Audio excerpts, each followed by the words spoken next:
It's the dream of the challenger to become champion. It's the dream of the champion to retain. It's WrestleMania 12. Hey Rewinders, today we're going to rewind back to March 31st, 1996. This WrestleMania took place at Arrowhead Pond in Anaheim, California. There's a lot of movement happening around the company, such as Hall of Famers Stone Cold Steve Austin and Triple H making their WrestleMania debuts at the show. This is the first of two WrestleManias held inside the pond, as 18,858 were in attendance with a buy rate of 290,000. Down 14% from the year before. Our opening contest is a 6-man tag team clash that saw Kent Cornette, comprised of the Bulldog, Owen Hart, and Vader, locking horns with the powerhouse trio of Ahmed Johnson, Jake the Snake Roberts, and Yokozuna. But there was more than just pride on the line. If Yokozuna's team merged victorious, the Massive Sumo would get 5 minutes alone in the ring with his former manager, Jim Cornette. Once the bell rings, all 6 men started brawling with each other. Kemp Cornette all get sent to the floor as Johnson flies over the ropes onto Vader. Once order is restored, both Yoko and Vader start throwing fists at each other. Yokozuna hit a Uranagi as the camera shakes. Ahmed gets tagged in and is on fire. Sets Bulldog up for the Pearl River plunge, but is interrupted by a dropkick from Owen. Jake gets the hot tag, goes for the DDT, but Owen holds on to the ropes. Vader hits a massive avalanche. Bulldog hits a running power slam, only for a 2 count. Yokozuna gets tagged in and pummels Vader. Samoa drop onto the Bulldog. Chaos ensues as Jake Roberts hits a DDT onto Owen, but is thwarted when attempting to give Cornette one by Vader. The Vader bomb is dropped for the 3 count. Next we cut to Vince McMahon and Jerry Lawler talking about our next contest. The Hollywood Backlot brawl between Roddy Piper and Goldust. Hot Rod with a baseball bat in hand waits for Goldust to show up. Goldust shows up in a golden caddy, but Roddy takes a hose to it. Piper smashes up the car as Goldust bails out. They were really laying into each other, as they didn't want the fans looking on to think otherwise. And it really shows. Goldust hops right back into his caddy and drives right into Piper, then peels out of the area. Piper heads into a familiar looking Ford Bronco, and the chase is on. It's not over. We'll see what happens later on. Our next bout features the $1 Million champion Stone Cold Steve Austin taking on Savio Vega. The match starts with both competitors swinging fists. Nice reversal from Savio. Misses a spinning kick, lands a crescent kick. During the match, Roddy Piper calls in a few times. We hear sirens in the background as he continues to chase Goldust. Austin hits a Luthez press, then goes for a pin. Both Savio and Austin trade pin attempts. We get a split screen showing aerial footage of a familiar looking Bronco being chased by the police. Austin goes for a flying nothing as he's met with a boot to the face. As Savio builds momentum, he inadvertently hits the referee. Austin nails Savio with the $1 Million championship. Austin locks on the $1 Million dream as Ted DiBiase wakes up the referee. Tim White, the referee, sees Savio knocked out and calls for the bell. As Stone Cold celebrates, we cut to more aerial footage of a Ford Bronco, this time weaving in and out of traffic. Next, we cut to Mr. Perfect recapping everything Undertaker did to Diesel at last month's pay-per-view and asks if these mind games affect him. Diesel says he's taking cool of the Undertaker, and Shawn, good luck.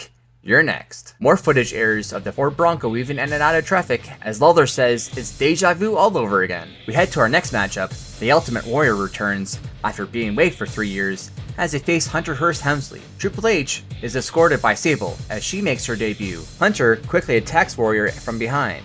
He even hits the pedigree.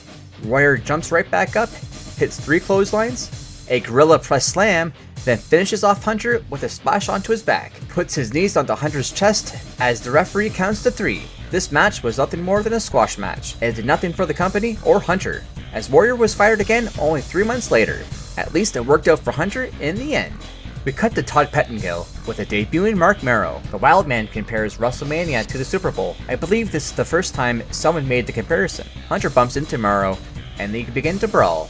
We have more coverage of Roddy Piper making his way to the Arrowhead Pond.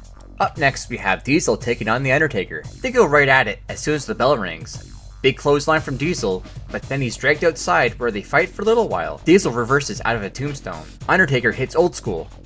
I guess you can call it current school. Diesel dodges Taker's flying clothesline. Taker misses a chair shot, hitting the ring post instead.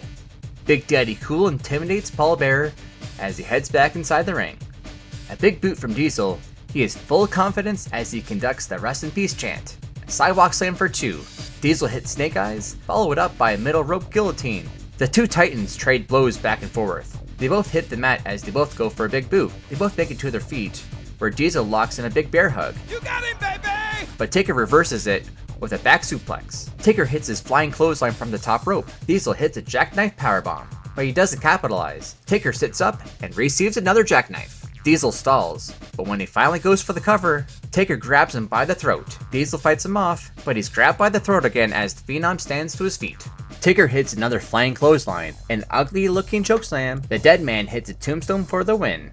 Although it wasn't mentioned, at this point, the Undertaker streak is at 5-0. I was not a big fan of this match growing up, but this one has grown on me. Easily one of the best matches on this card so far. We cut to Todd Pettengill again, as this time, he's in the security room watching the cameras as Roddy Piper and Goldust make their way back to the Arrowhead Pond. Hot Rod rams into the Golden Caddy as Goldust escapes inside the arena with Marlena. Goldust pleads with Piper as Roddy tapes his fists. They start wailing on each other. More mind games by Goldust. He crosses Piper's ass while attempting a pile driver. Roddy snaps out of it, but is met with a low blow. Goldust tries choking Piper with his own shirt. He tries kissing Piper, while Hot Rod tries to shake it off, but is met with more punishment. Goldust heads upstairs. Piper shakes the top rope as Goldust lands on the family jewels. Goldust lands a kiss onto Piper, but Roddy has had enough of his BS. Hot Rod unleashes his inner Hulk Hogan and runs wild on Goldust. Piper locks the claw onto Goldust. Piper gives Goldust a spanking and rips off his ring attire,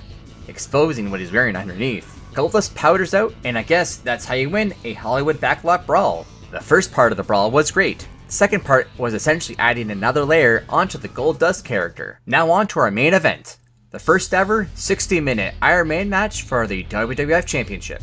This is the second time we've ever had a face versus face WrestleMania main event, as Shawn Michaels takes on the Hitman Bret Hart. Before our match, we welcome back Gorilla Monsoon.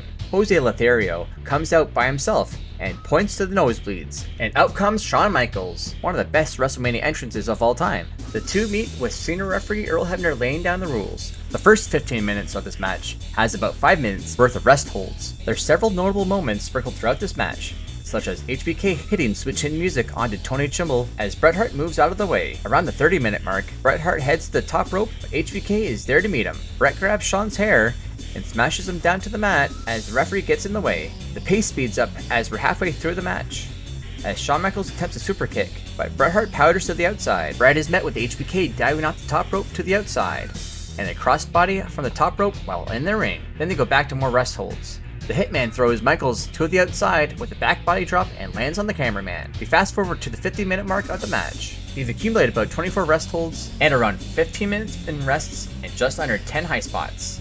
So far I can see where the fans are coming from who don't think much about this match, but there's still time for the two of the best workers in the business to ramp it up. Hart hits a big superplex as Shawn Michaels prevents a sharpshooter. HBK hits his flying forearm, kip up, and his signature elbow drop from the top rope. HBK hits a moonsault for 2. Shawn Michaels hits a Hurricane Rana from the middle rope for another near fall. With 1 minute remaining, both superstars are exhausted, with nothing left in the tank. Michaels hits a flying nothing, but Bret Hart catches his legs and locks HBK in a sharpshooter with 40 seconds left. Shawn refuses to tap, but the bell rings and Bret Hart lets go. Hitman leaves with the title as Gorilla Monsoon talks to the referee. It's announced because the match is a tie, it is now under sudden death rules. Bret Hart is pissed. The Hitman storms back into the ring, demands the bell to be rung, goes back onto the attack. HBK leaps over Hart, who turns around and is met with a super kick, but Shawn Michaels can't capitalize.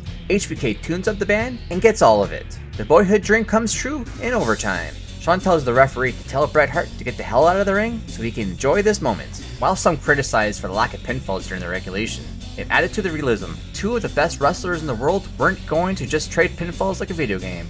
The sudden death overtime made perfect sense. After 60 grueling minutes, it took just one speech in music to seal Shawn's Boyhood dream. I would have to grade this WrestleMania as a C-. Taker vs. Diesel was easily the best match of the night. Having Bret and Shawn in a 60-minute match, I feel didn't help them any more than a standard match. It certainly would be more exciting. The Hollywood Backlot Brawl should have stayed in the backlot, and the Warrior Squash match was easily the worst match on the card. What do you think of WrestleMania 12? What did you think of the Iron Man match? Let me know in the comments. Don't forget to hit like and subscribe to see more retro wrestling rewinds. Until then, stay awesome!